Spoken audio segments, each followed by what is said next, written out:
Welcome to this practice. We're going to be discussing interoception and the doshas and how to come back in and down to be connected to our best self, our benevolent observer self, who is able to see the world and respond to the world from a place of equanimity, kindness, and love in both the inner world and the external world. So this is a class following a storm that we've had in Portland, Oregon, where many people felt overwhelmed and there was damage to the homes, there was damage to the cars, there was isolation and power outages. And so this practice is our community coming back together after that experience as well. So it's kind of like a reconnecting and reviving oneself practice. I hope you enjoy it. Let's go to class.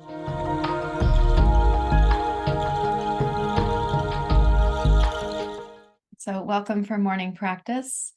We are now on the other side of an ice storm in Portland, Oregon, and it feels like spring. It's only January 28th, and yet I almost imagine that I'll see daffodils when I walk out the front door. That's what it feels like outside, whereas 1 week ago, we were still in the ice storm and the power outage. So we know that the dosha is fluctuating a lot. The weather is fluctuating a lot, and this is also driven by climate change. It's not just weather fluctuations. But when you look at this with Vata dosha, Vata is the season that we're in right now. Kapha dosha is coming. It's on the horizon, very near. But Vata is the most mobile of the doshas. It's the most changeable. So when people are going through lots of change in their lives, or when they are a very changeable sort of person, in both cases, we might say that Vata dosha is susceptible to increasing. And for Vata dosha to be increasing sometimes feels like inspiration or optimism or upliftment. It can feel light and airy and beautiful, but it can also feel ungrounding, and it might lead to states of anxiety or dysregulation. Each of the doshas has a beautiful set of qualities and also a kind of set of liabilities or susceptibilities. So with Vata dosha, it is susceptible to anxiety, to flitting about. It has difficulty with task completion. It may start one thing here and another thing there and then dashing over. Vata dosha tends to be less grounded overall, so it has less capacity for continuity or for stillness. And yet, when Vata dosha is in balance and it's in its seat in the body, it gives rise to the most clear, most lucid, most spacious qualities of mind. It allows us to experience meditation in the natural state. We call that sahaj. So we're going to address Vata dosha today by bringing a Kapha dosha in. Since Kapha is on the horizon, we don't want Vata to give up its season too soon and just we move into Kapha dosha with our temperament and our activities. We say in Ayurveda, if you live the season well, the next season is going to be more harmonious. So if we live our Vata season well, we move into Kapha season more harmoniously. And the transition between seasons is a high point of susceptibility also.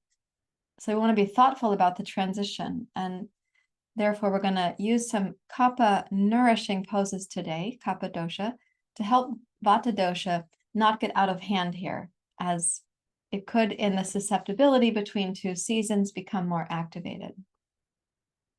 We also want to kind of respect and appreciate what Vata dosha can offer to the mind. That really spacious, lucid, tranquil, equanimitous perspective. So that is our intention for practice today. So please take a comfortable seat. I'm so glad that you're here. Thank you for joining in and taking care of yourself in this way. And rest your hands in your lap.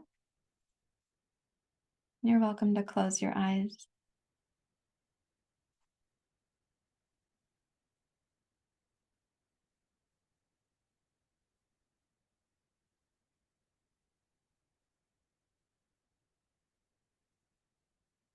And we'll start by simply coming into relationship with what is happening, what is occurring. You might notice the sounds in your environment, for example.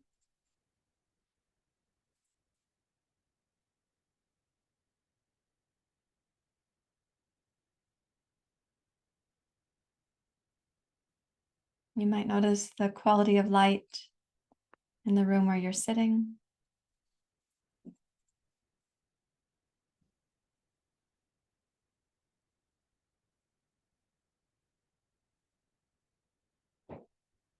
Observe the temperature of the air on the skin of your body.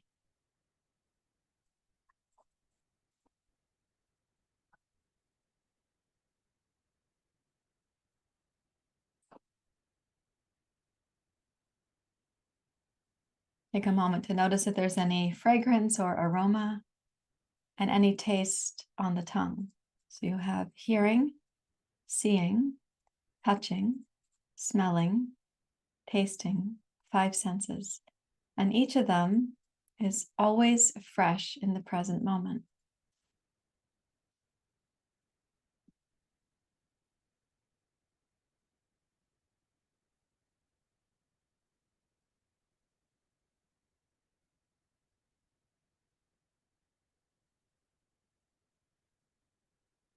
And as you tune into those sensations, it's like giving your mind a roadmap to get back into the present, to reconnect to your body. So now we'll go to the 6th sense, which is called interoception.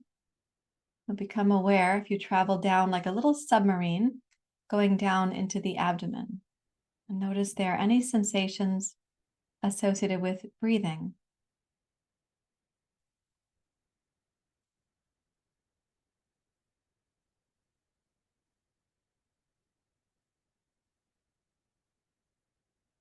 Observe any sensations associated with your stomach or with your appetite or satiation.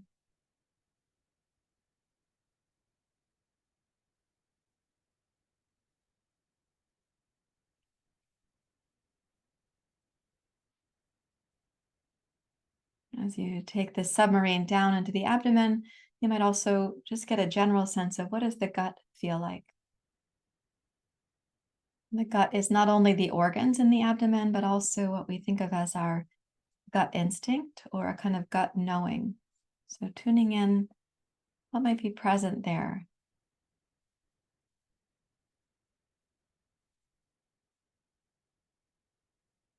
Listen for any sense of rhythm or texture, any qualities of darkness or lightness, rough or smooth, cooler or warmer.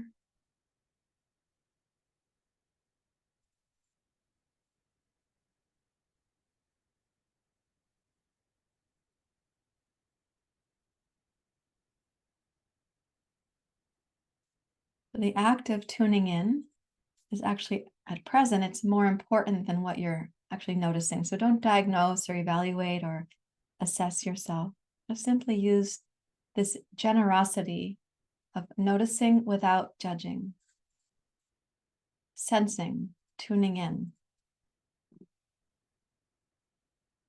It's a skill and a natural instinct that many of us have had diverted or interrupted, or that we've lost it in some ways in our living in a society as we do, this particular Western-paced society. So listen a few more moments into the ecology of the abdomen. What is present there? Interoception is how we know ourselves from the inside.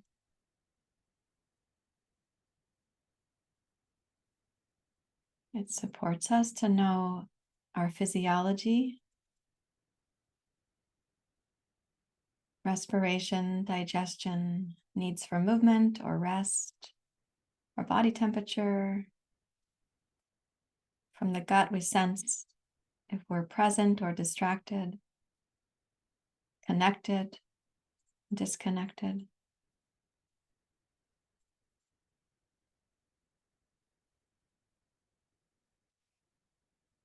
And the act of reconnecting here is reparative for any times we've spent away from this connection.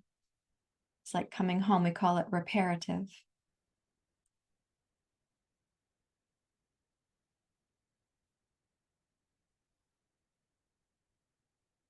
As you repair this link now, place your hands out over your knees and begin to make abdominal circles. So when you pull back, your arms are straight. When you come forward, they're likely going to bend. And I would say start your circles in whatever direction feels natural to you, whether that's clockwise or counterclockwise. Get a full sense of the circle of the abdomen. Interoception is something that we are born with, and yet it can become blunted. And that happens in the developmental field that we're raised in. It happens specifically in relationship. Whether we have high levels of interoception or blunted, there's a full spectrum there. And it's kind of a hint as to how we experienced our earliest times in our bodies. Let's go the other way. Interoception can also get interrupted by things like illness or injury or trauma or life, where we pick up a certain pace in life and we're disconnected. We walk on cement, we work in fluorescent lighting, all those kinds of things that tell us not to connect through our primary senses, nor through this other primary sense.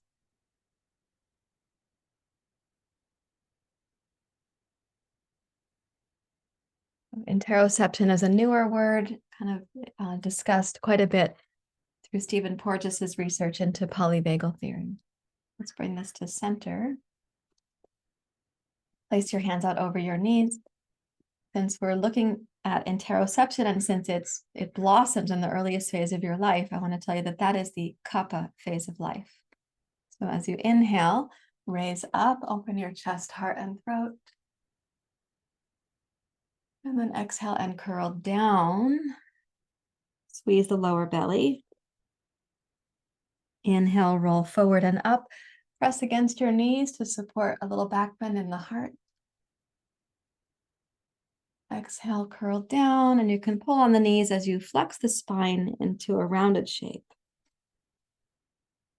Let's go back and forth between these two at your body's pace. Being rhythmically connected between your breath and your body and your mind is also reparative for that interoception. As infants, we don't have any other way to interpret the world except through our senses and through the rhythms of connection and disconnection. As you make a rhythm of connection, that's reparative to your entire inner ecology, to your nervous system, your mind, brain, your body, and your heart. Let's go up one more time. Inhale. Now, keeping the chest and heart lifted, press the knees down so your pose has a lot of tone to it. It's not lax. And then take the chin to your left, down towards your left shoulder. Inhale, chin up to center. Exhale to your right, chin down towards your shoulder. Inhale, right and up. And exhale, bring your head to center, release your practice for a few moments and rest in simple quiet.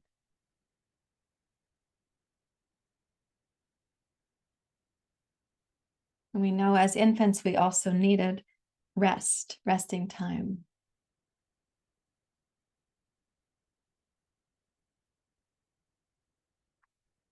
So you might think of a rhythm of engaging rhythmically and then reconstituting. Action and stillness. Connection and internal connection.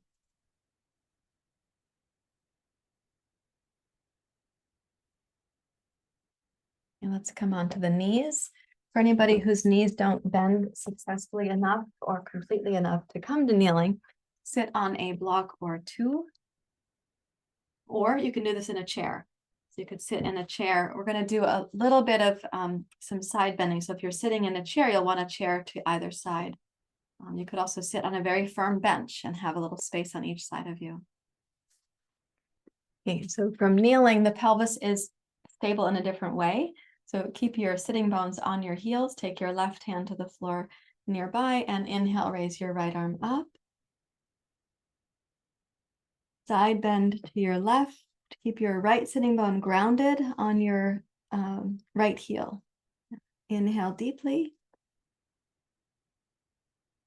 And then exhale, sweep the right arm open, gaze down past your left shoulder towards the floor. Inhale, raise your right arm, look up past your right arm. Exhale, open and gaze down towards your left hand. Inhale, raise your arm, look up. Exhale, stay tuned into the rhythm. So this is about repairing the internal connections that you can have with your rhythm, your senses, your intuition, your instinct, your inner life. And all of that is referred to as interoception. Let's go one more time. Inhale, rise up. Exhale, sweep your right arm wide, look down to your left. And then inhale up to center. Reflect on what's different. So movement and stillness, action and surrender. You take the right hand down. Inhale, raise your left arm up. Enjoy the side bend. And then breathe from your left sitting bone into your left side waist, left armpit, left fingers. Exhale, sweep the left arm wide, look down past your right hand. Inhale, raise your left arm, gaze up to your left. And follow your breath cycle so the rhythm is yours, not mine.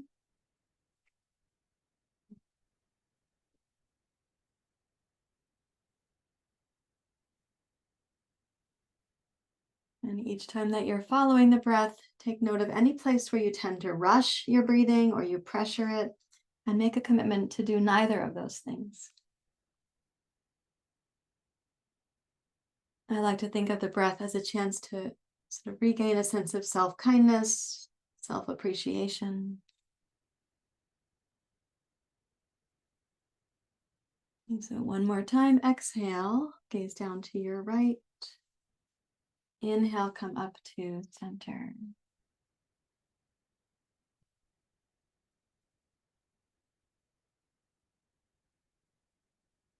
And then reconstitute, right? So what we do in infancy is that we seek connection and engagement, and then we seek restoration or reconstitution. That's why sometimes babies are totally enthralled with you and then they look away or they close their eyes. They're taking care of their own rhythm in that way. They're reconstituting. So now we're going to inhale to come up, high on the knees.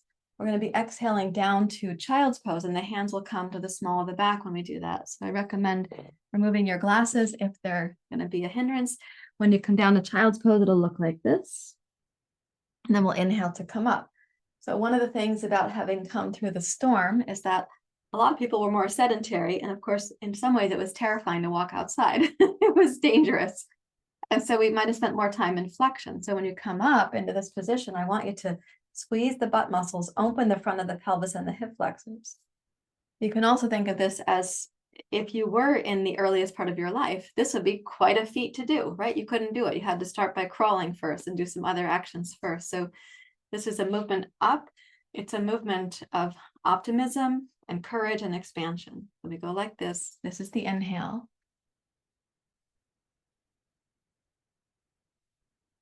And then follow your exhale. Squeeze the breath out by folding the torso.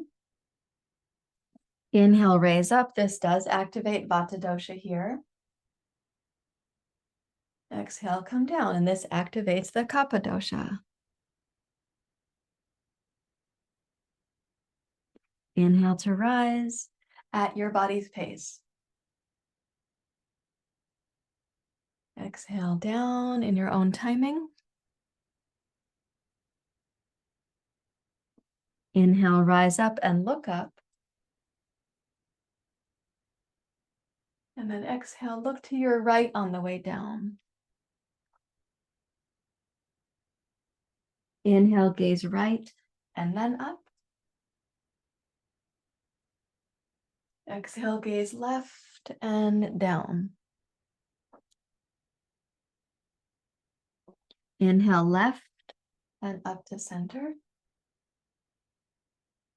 Exhale right.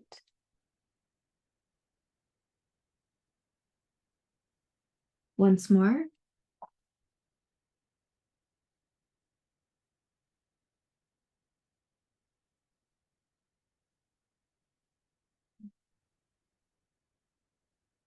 Return to child's pose. You can keep your hands resting on the small of your back if that's comfortable, or place them on the floor near your head.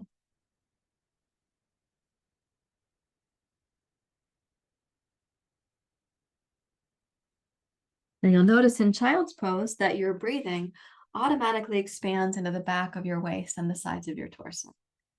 And if you look at infants and toddlers, they breathe that way.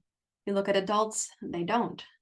We've trained ourselves not to breathe like that for many reasons.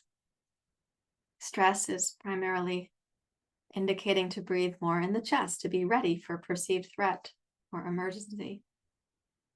We also have a fashion industry, beauty industry. So let yourself right now reconnect in this reparative way to breathe across the back and the sides of your waist. It's going to naturally happen in child's pose. It's called balasana in Sanskrit.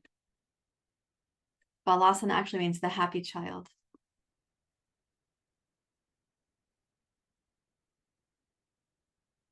And walk back up to kneeling. As you rise up, please reach for 2 blocks. Hopefully you have 2 blocks. If you don't, you can substitute things in your space, like you could have 2 chairs, one on either side of you.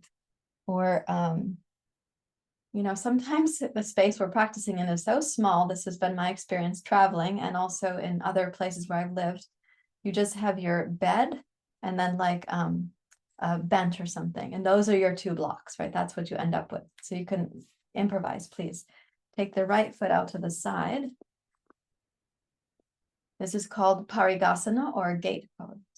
Okay, so let's keep the right leg straight and strong, and the hips are going to start level, right? They're not tipped in one way or the other. They are going to tip, but right now they're level. I know that not everybody can point their toes all the way down to the floor. Some of you, your foot isn't that flexible. My foot's very flexible in this direction. It is not limber in the other direction. If your foot doesn't reach, roll up the edge of your mat to put under your toes, or roll up another mat to put under your toes, whatever you're going to need there. Okay. Inhale, sweep the arms wide. Exhale, come down to your right. Inhale into the left sideways. Exhale, take the left arm down as you gaze down. Inhale, sweep your left arm up and look up. And then exhale, left arm wide as you gaze down. Inhale.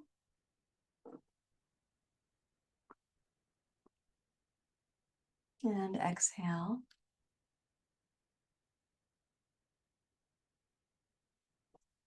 One more time, inhale. And then exhale, root from your left hip and belly to rise up to center. Release your left arm. Okay, let's take this block on the tall setting and bend your right knee. So you're going to come into a kind of, if those of you who know yoga practice would know the pose called Parshvakonasana as a standing pose. This is like a kneeling version of that. And if you have sensitive knees, put a blanket under your left shin and left knee. And if you've had a knee replacement, by the way, and you're not able to put full weight on your kneecap, here is a solution. You place the blanket down.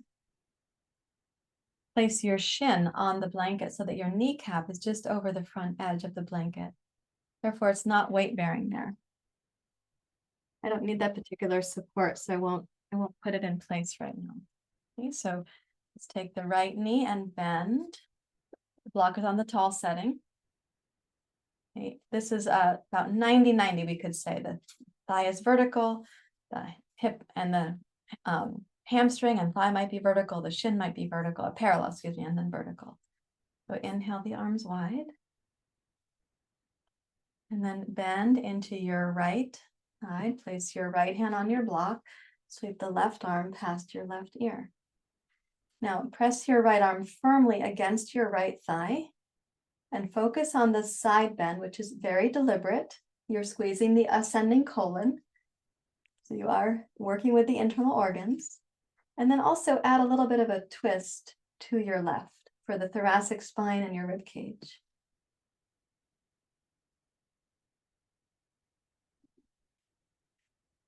Now, as you bend the right knee, you might discover that you're stretching also the upper inner left thigh, maybe even the left hip flexor. So squeeze your left butt muscles to open the front of your left hip. Press your right knee open, not just with your arm, but actually with your outer hip muscles.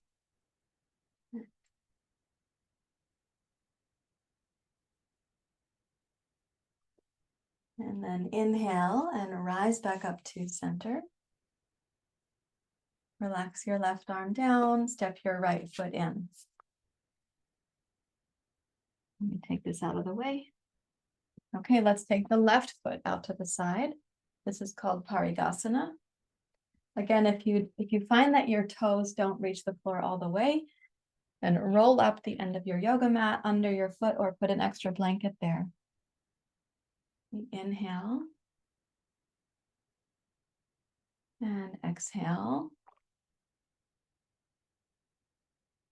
And something that might happen when you're practicing like this and you're really tuning in, you may start hearing the sounds of your gut, little digestive noises. That would be a sign that your body has made a shift into the parasympathetic nervous system out of a sympathetic nervous system state.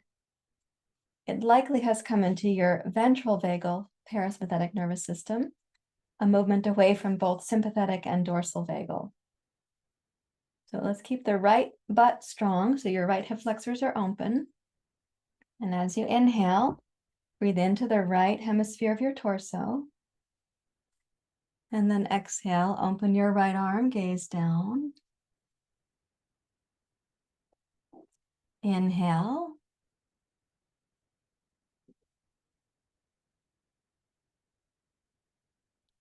Follow your breath cycle. So there's a sense of being tuned in to yourself.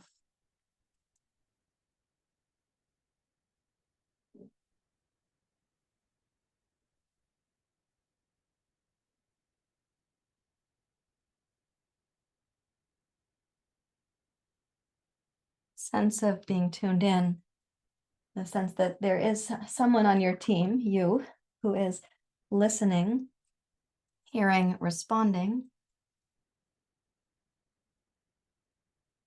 Someone in your inner world, your inner ecology, who's looking out for your best well-being.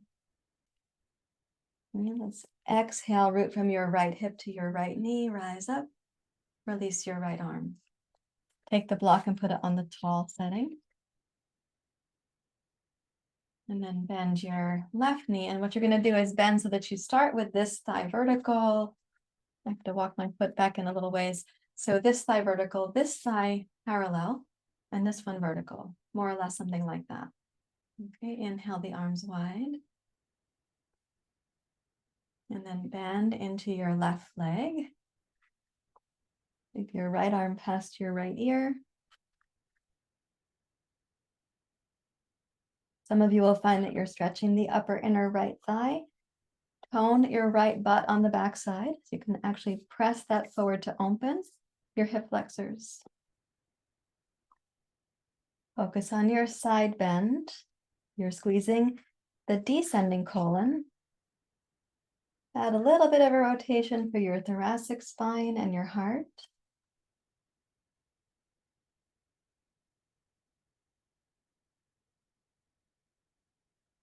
And breathe not to control a sensation or to tolerate a sensation, but breathe in to explore sensation.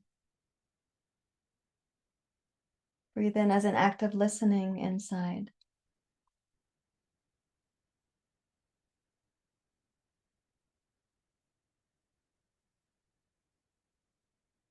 And then let's inhale, rise up to high knees, right knee, left knee.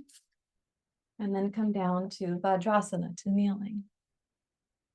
Sit on a couple of blocks if you need to, or sit on a chair as needed.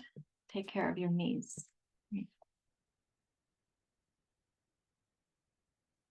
And let yourself reconstitute now.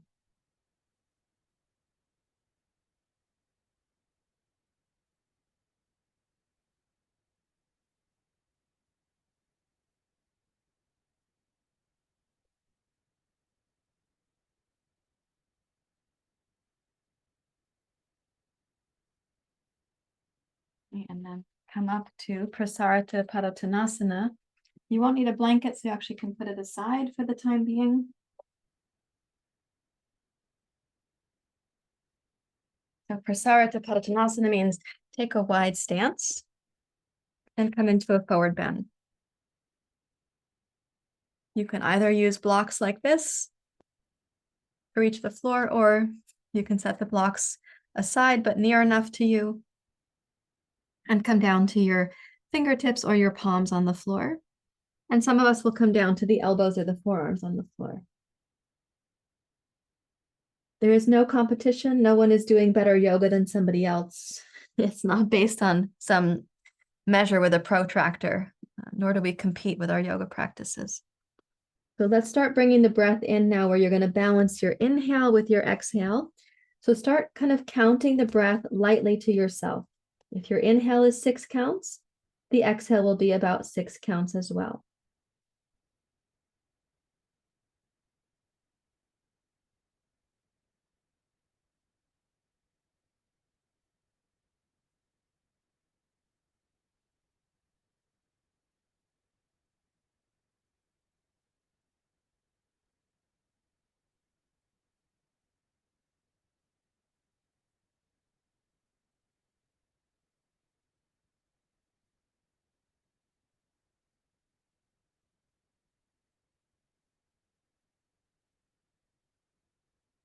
Once your breathing is established, then walk your hands forward or walk your blocks forward if you're using blocks.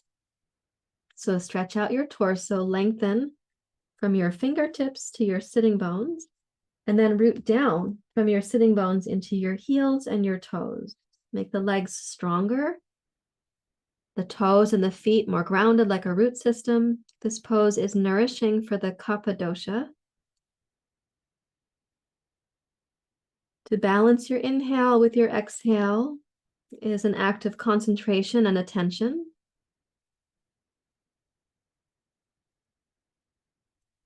And Vata dosha tends to be less able to concentrate for long periods or finds itself getting concentration interruption. It has difficulty with attention and task completion.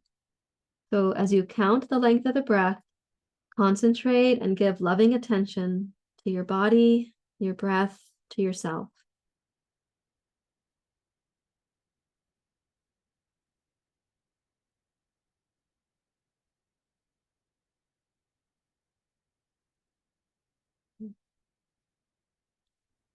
And then walk your hands back towards your feet.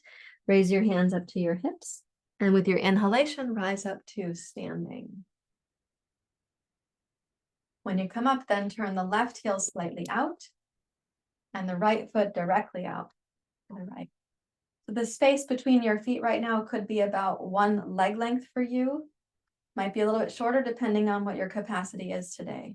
So inhale and energize your legs and feet. Raise your arms and hands. And then exhale and come into warrior 2. Gaze out over your right fingertips.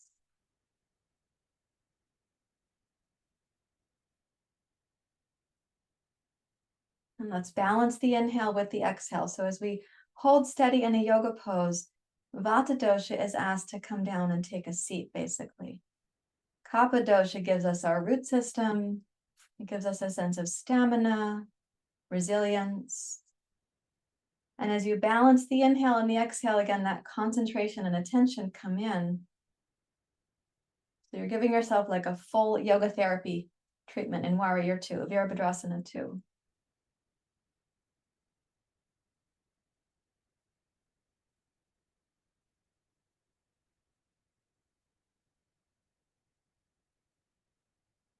And keeping your right heel anchored on your exhalation, root down to rise up.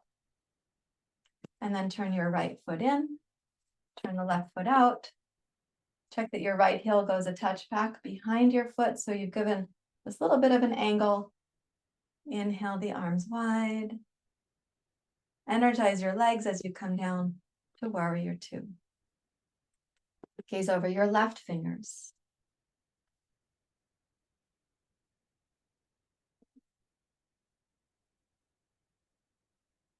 So a few things to highlight with the legs to give yourself the benefit of what happens in the legs in this pose, but also the mental concentration that is down at your root system. Press into your right toes. Lift your inner right arch a little bit. You might do that by putting a little more weight into your outer right heel. You can also lift the inner arch by toning the upper inner right thigh. Drop the tailbone down. Zip the pubic bone up. Lengthen the left inner thigh towards your knee. Tone the left outer hip from the knee back towards the hip. Tone your right hamstring and press into your right heel. And then all 5 toes.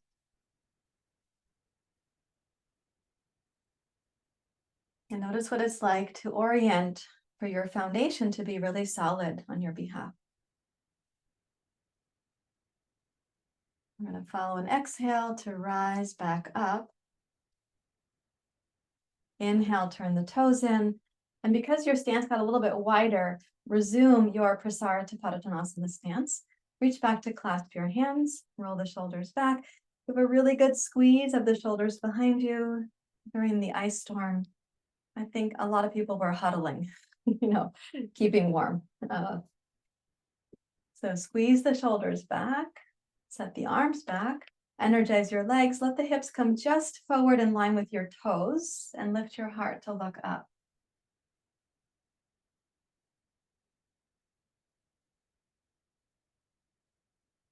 And then exhale, line your hips up with your heels and bring your torso down. Relax the weight of your head, let the arms come overhead, fingers are still clasped together.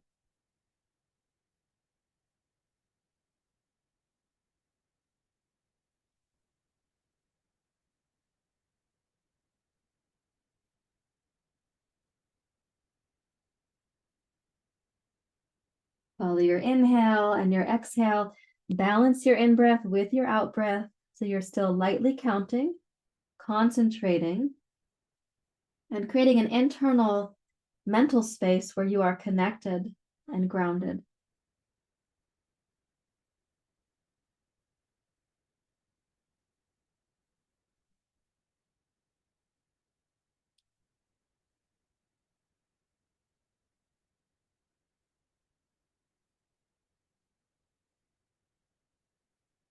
And then inhale to rise as you come up, root your tailbone down.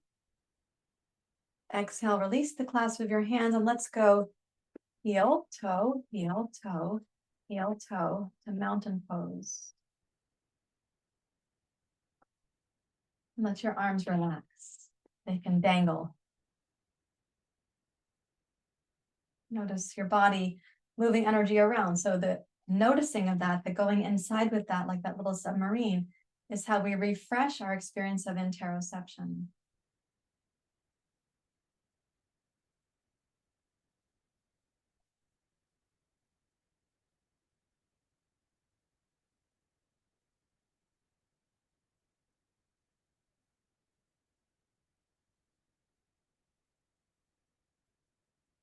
Okay, let's take a wide stance again. This time you're going to need your blocks. So if you'll take the wide stance and then put a block on each side of the mat, so it's going to be within reach for you, just so you know where it is. I'm just waiting for you. I don't want to go ahead without you. Okay, now take the left heel slightly back. Turn your right foot directly to the right. Let's energize the legs and inhale, sweep the arms wide. Okay, with your exhale, rotate your pelvis to rotate your torso down to the right. Reach for your block. You can place it on the medium setting or the tall setting. You could stack your 2 blocks and place them both tall if you need to. You could use a chair under your right fingertips, whatever is suited to you. We're going to energize the legs. Press into the toes, all toes. Lift the inner arches of both feet. And then tone the inner thighs of both legs. Okay, root the tailbone towards your left heel. Great. And then inhale, sweep your left arm past your left ear and add a little side bend. And then exhale and take that side bend out. Inhale, add a little side bend, press down through your right arm. And exhale, lengthen your right side waist so the little C curve comes out. Inhale.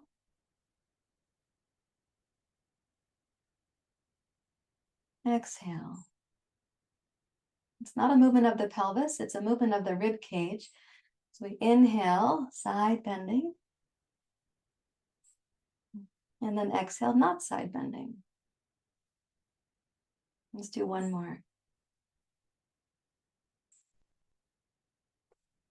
Keep the tailbone anchored and both legs strong. Even the outer hips should be toned. We're going to inhale, rise up to standing. Relax both arms. And as you turn your right foot in, now you're going to move your block on the floor. Okay, turn the left foot out. Step the right heel back a tiny bit. Energize your legs. Let's inhale. And exhale. As you're coming down, reach for your block. Place it where you need it to be. And sweep your right arm past your ear. So if you haven't sustained it from the first side up and then down to the second side, then resume, pressing into all 10 toes. Lift your inner arches. Tone the leg muscles, even the inner thighs. Lengthen your tailbone towards your right heel. So the right outer hip should feel toned right here. There should be some firmness. It's not that we're sashaying the right sitting bone off to the moon, right? So lengthen the tailbone, energize both hips. Right? So the movement of the torso is not also going to be the movement of the pelvis. It's not going to be swaying like a wind chime. So inhale, side bend. And then exhale. So we inhale to increase the side bend, breathe into the right rib cage like you're opening the Venetian blinds. And then exhale, it's a little bit like you're closing those blinds. Inhale, notice the right lower back perhaps, or the right sideways. Exhale. This time, see if you can notice something on the inside as you inhale to side bend. And as you exhale, what do you notice on the inside in the torso? Do that again with your attention more inward.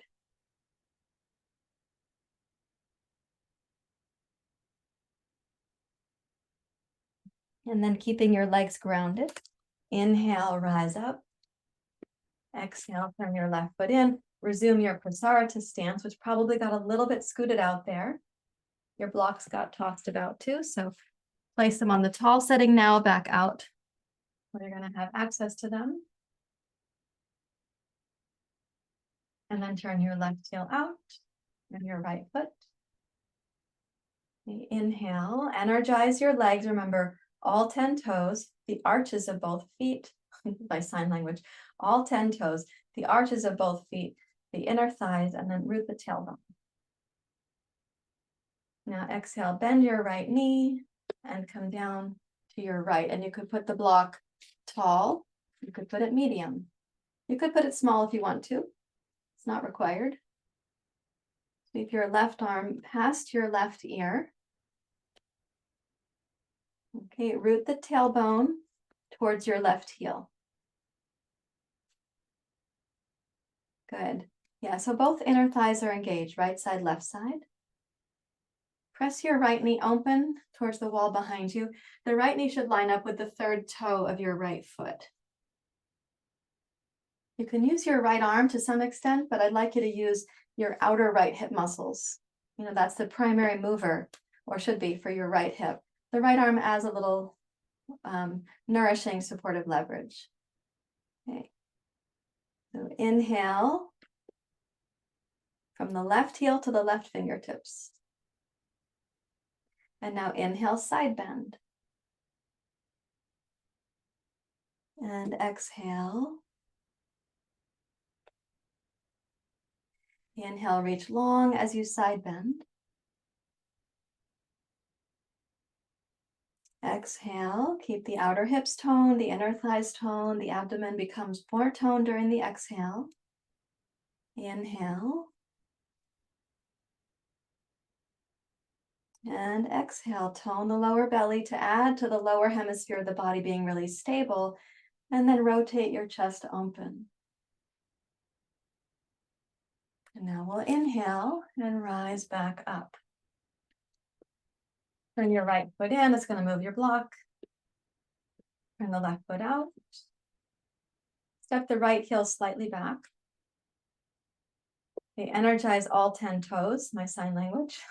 Lift your inner arches. Tone the inner thighs. Root the tailbone. The right butt should be toned also. It's not just hanging out there. The left outer hip is also toned. Inhale.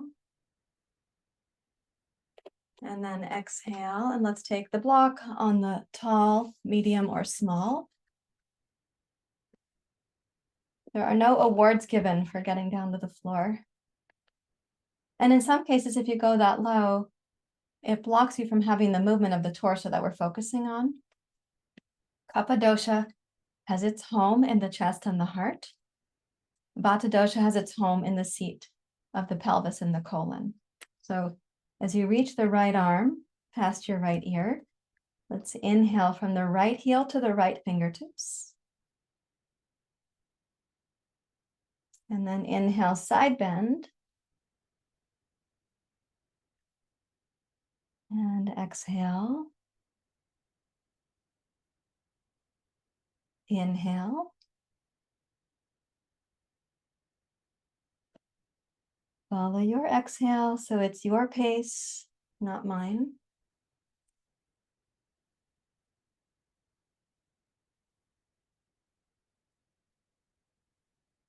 Maybe realizing that you side bend differently from right to left.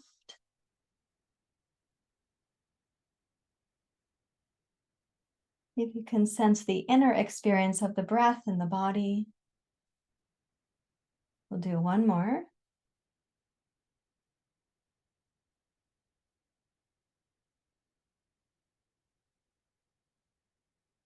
And then inhale. And rotate your feet in. We'll go heel toe the blocks. They're going to get moved.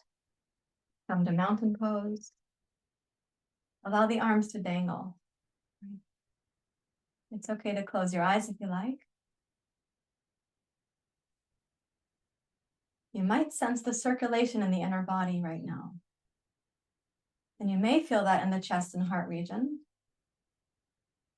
You might also feel it in the pelvis. And perhaps down through all 4 limbs, arms and legs.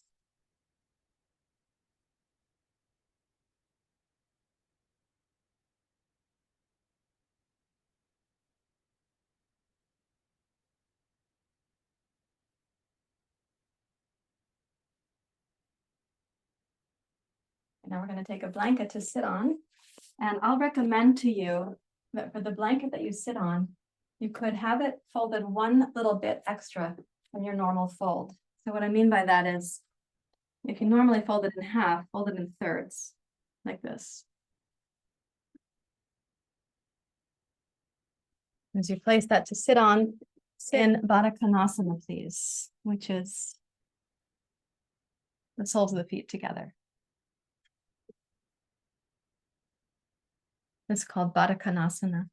This is the seated version of Baddha Konasana. Go ahead and hold on to your toes if you can reach them. You could also hold your ankles or your knees if that's easier. And lengthen up through your spine. Press the knees down using your outer hip muscles, not using your hands. Drop the pubic bone down. Pubic bone and tailbone can be kind of equal right now because we're sitting upright. Allow the breath to come down into the pelvis, into the pelvic basin.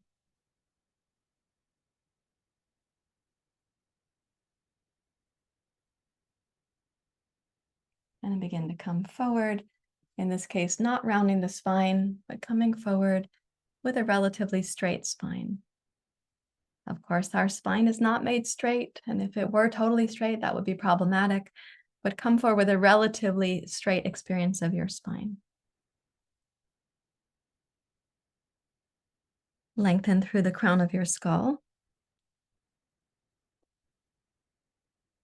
Slide the shoulder blades down your upper back. And notice the feeling tone of the inner body as you breathe. Take that little submarine down to notice again and reconnect.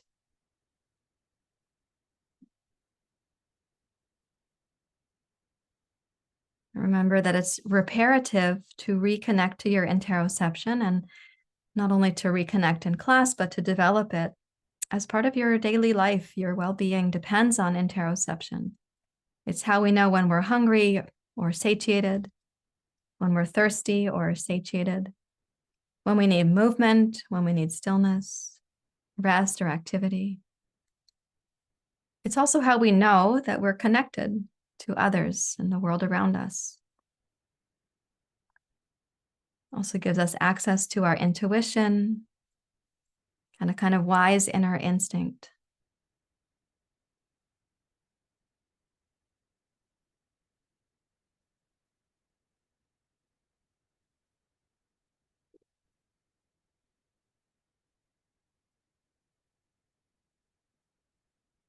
And with an inhalation, you can then rise up to sitting.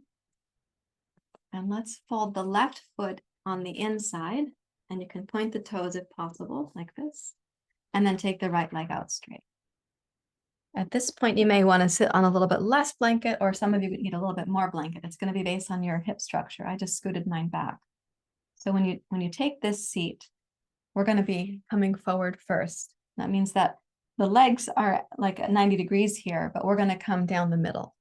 And this is a great time to bring your blocks into reach. And you can set them up at any height that you need to support your head as you come down. Also a wonderful time to take off your glasses. And as you come down, this is a version of Janusirsasana. So keep both hips grounded. Allow the breath to reconnect once again to the pelvis.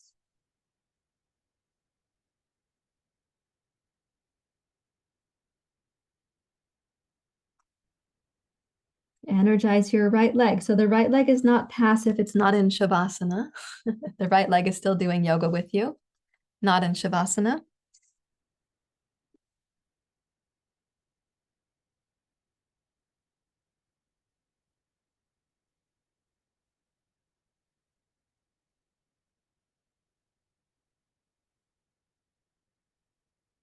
Blocks ought to be high enough that your head feels like it's being met by the blocks. It's not that you have to come down to get to the blocks, so make them tall enough to support you.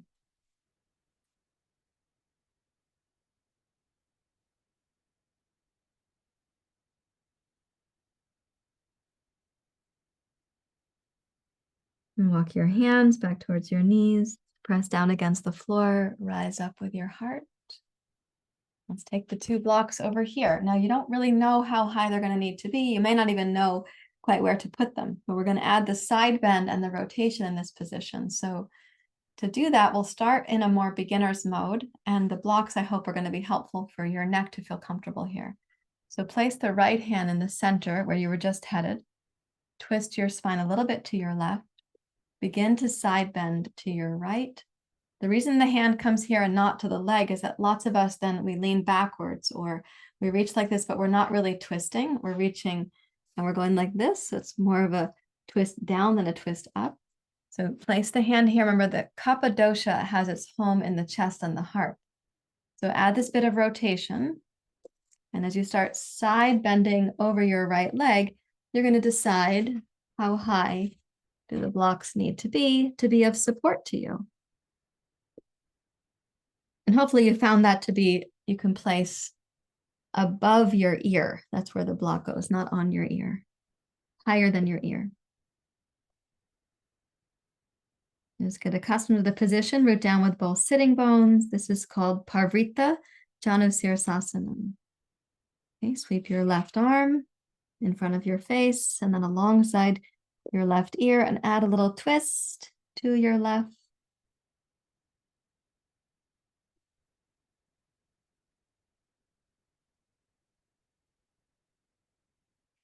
As you're twisting and you're dropping the left hip down, notice the expansion on the left hemisphere of the body. Of course, you might have a lot of outside sensations, outer hip, rib cage, side waist, lower back.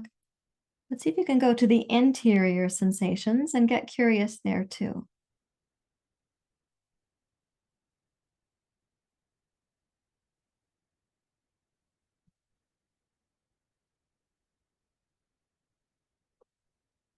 And we're going to exhale, unwind the twist, lower the left hand near the right hand, press down against the floor. Let's walk back up to sitting. Hello.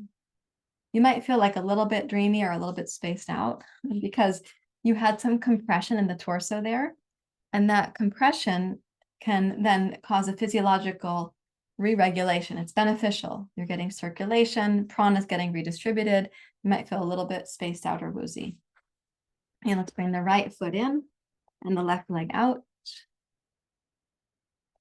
And have the blocks nearby. You're going to be placing them for your forehead. So establish both sitting bones are grounded, the left leg is strong. And as you come forward, decide for yourself, 1 block, 2 blocks, whatever is appropriate for your head to feel like it's being met by the blocks. Not this feeling that you have to get to the blocks, that it's being met by the blocks.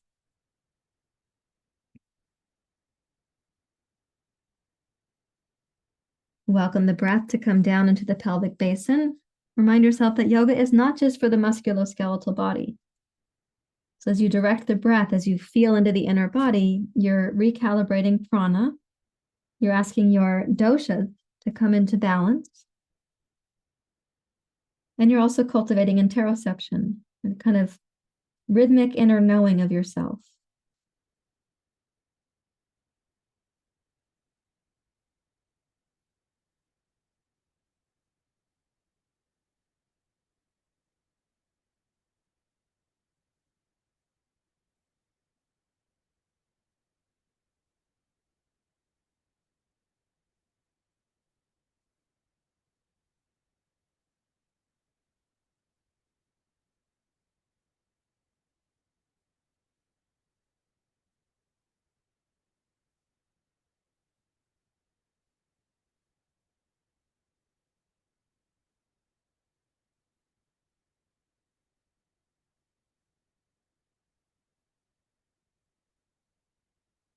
You can walk your hands back up to a sitting place so your torso comes upright. And place the 2 blocks again. Not really knowing where they're going to go yet, but you could make a little guess. This was what I needed last time, so I'm making a tiny guess there. It's not that we couldn't side bend further. It just might limit our ability to also twist and then to be comfortable and to have the head supported rather than having your head dangling. So walk the left hand forward, twist to your right, begin side bending to your left. Let's keep the right hip grounded. Maybe the block is going to be just above your ear.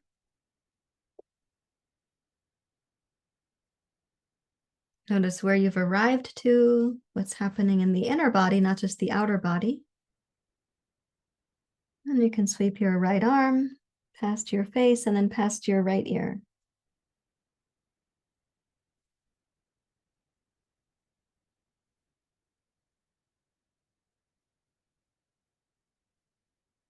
Allow your body, your breath the rhythms inside to get recalibrated here.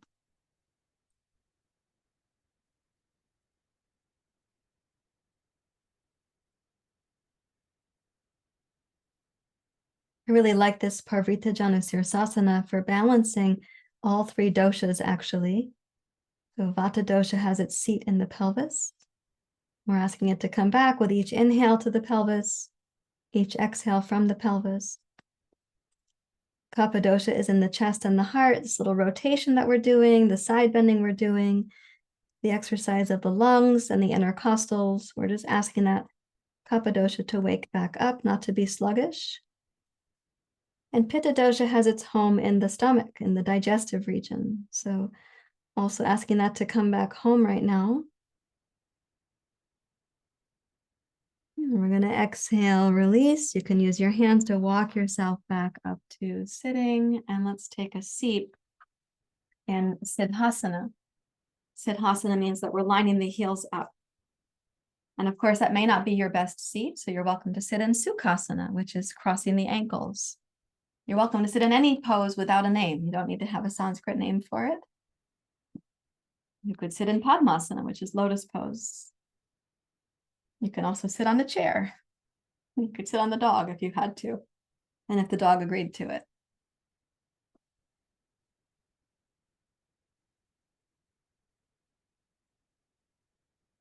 And let yourself reconstitute attention, sensation, and internal connection or interoception.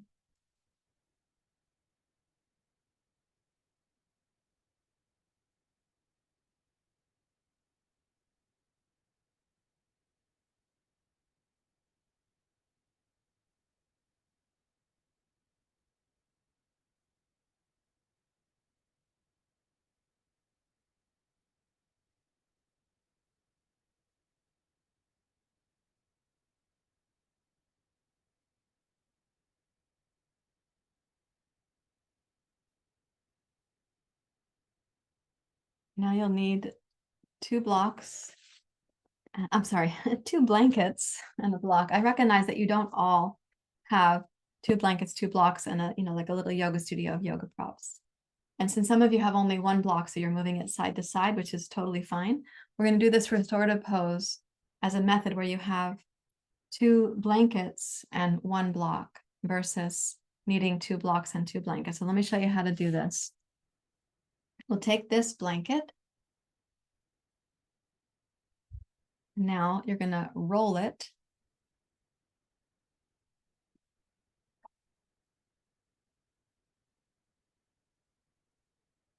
Once it's rolled oh so nicely, you're going to be using that for your ankles and shins. So let's put it where we can reach it. The second blanket, we're going to do it. If you were able to make a fold in your blanket before, like a trifold like this, and it's smooth, that is helpful because this blanket is a little bit more narrow and it's going to let the shoulders drop back a little bit more. And then one block, you're going to put that where you can also reach it. So take your blanket onto your mat lengthwise, like this. And then sit in front of your blanket, but not directly on it. Take the rolled blanket, place it around your ankles. When you come down, it's around the ankles and then it's around the outer shins as well. So that means that your knees can't keep going apart, and we don't want them to keep going and going. We want there to be relaxed, but also energy is coming towards the pelvis. This block is for your head. And the reason for the block under the head, under the blanket, under the head, is that we want to support the neck and the head be a little higher than the heart. But also we then go like this. We tuck the shoulder blades under, we roll the palms face up. So now you've got this openness to the chest and the heart, but the mind is gazing inward and downward. So Vata mind is not taking off in 100 hot air balloons. It's coming back down and in. This position with the pelvis like this is considered tridoshic. It nourishes all three of the doshas. So let's turn the palms face up. And you can close your eyes. You sat on the floor, not on your blanket, so the blanket is first supporting your lumbar spine at the top of your sacrum. So if you're someone who wears a belt around the top of your hips, that is where the blanket is touching on the backside there. So the sacrum's on the floor, lumbar spine, thoracic spine are supported by the blanket. And the block goes under your head, under your blanket, under your head, far enough that your cervical spine is really well supported.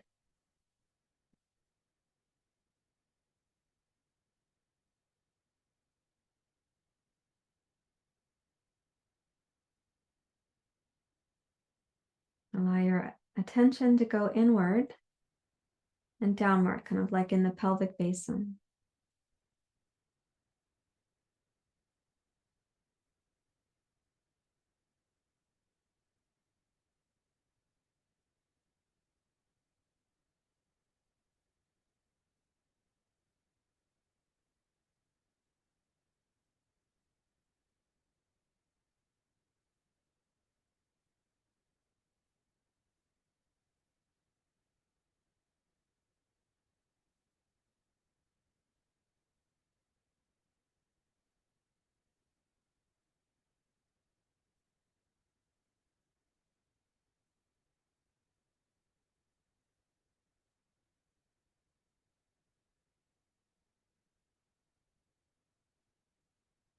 As you bring your awareness down into the pelvis, simply observe. Do not coordinate the breath, but simply observe. It's rising and passing.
As you rest and your body recalibrates, allow your arms to get heavier, the fingers and thumbs heavier and warmer. You may hear the sounds of the inner body, the digestion. Encourage yourself to stay in a kind of benevolent observing mode.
Welcome yourself to become deeply relaxed and inward.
Allow your mind and your body to go deeper yet again.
For the next few moments, begin to wiggle your fingers and your toes. And we're just going to bring the knees up to center and then slide the legs out. And stretch the arms overhead. And you can snow angel the arms out to the side. Bend your knees and let's roll down from the blanket. Roll to your right. Use your hands to bring yourself up to sitting. And then come up. You sit.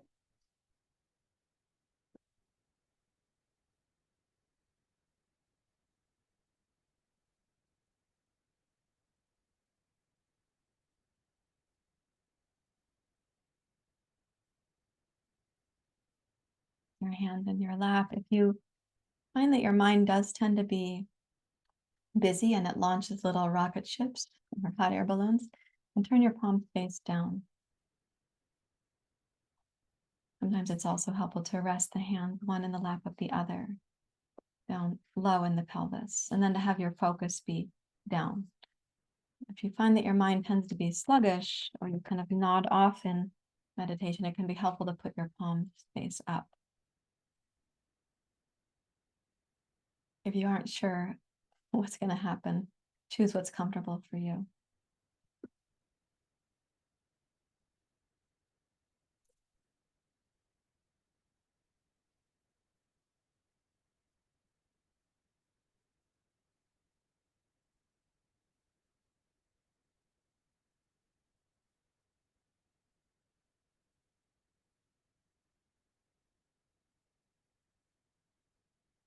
With the eyes closed, let your inner submarine go down to sensing again the experience of the inner body.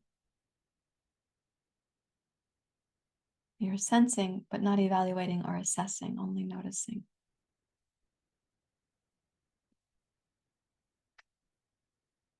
And as you're sensing that, then to begin meditation, release the part of you that is trying to sense and back up into that aspect of you that is wisely observing, a kind of benevolent witness.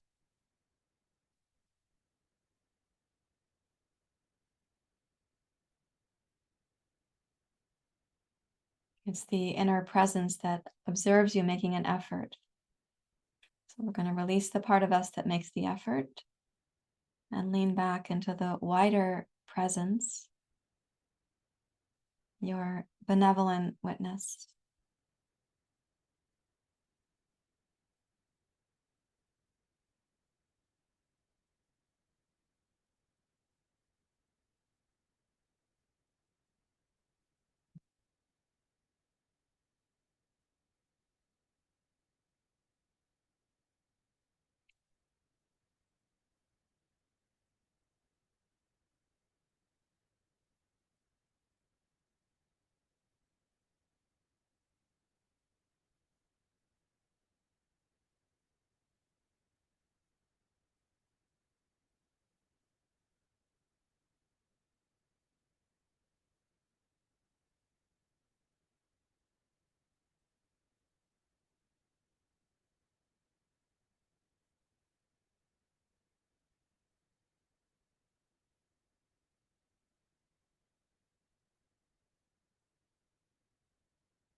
This benevolent presence in you is able to witness without getting caught up in whatever is going by in the mind.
The inner loving witness has no preference for what comes by in the mind and needs not have a reaction to that stuff.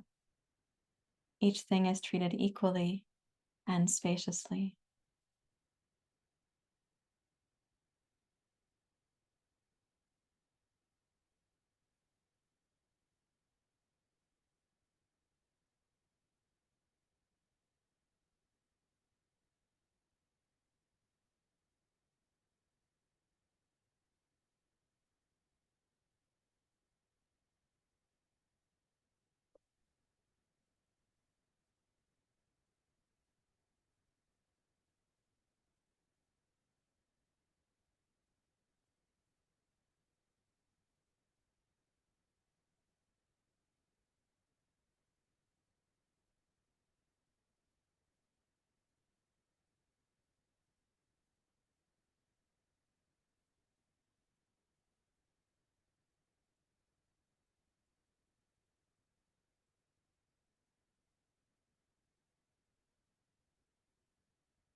Just as the open sky does not mind the passage of birds, airplanes, weather patterns, so too its benevolent observer is not disrupted by whatever passes through the mind.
Acknowledging your inner efforts, please raise your hand to your heart.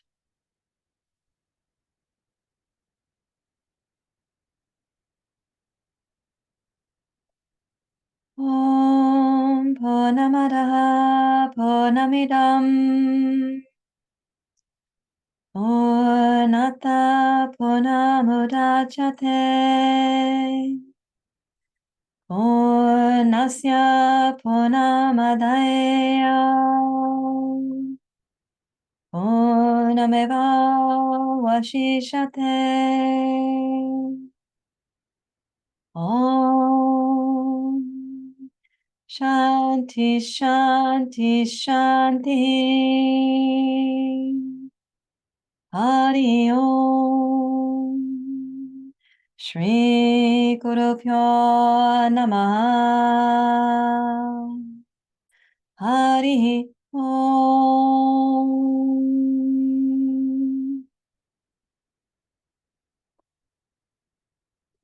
Thank you, everyone. Thank you for sharing your practice.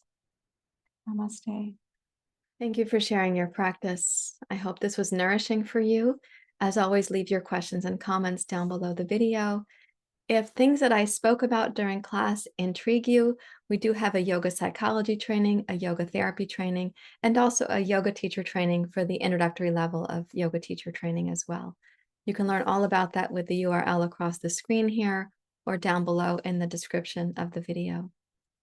Please leave your questions and comments for me. I look forward to hearing from you. Thank you. Namaste.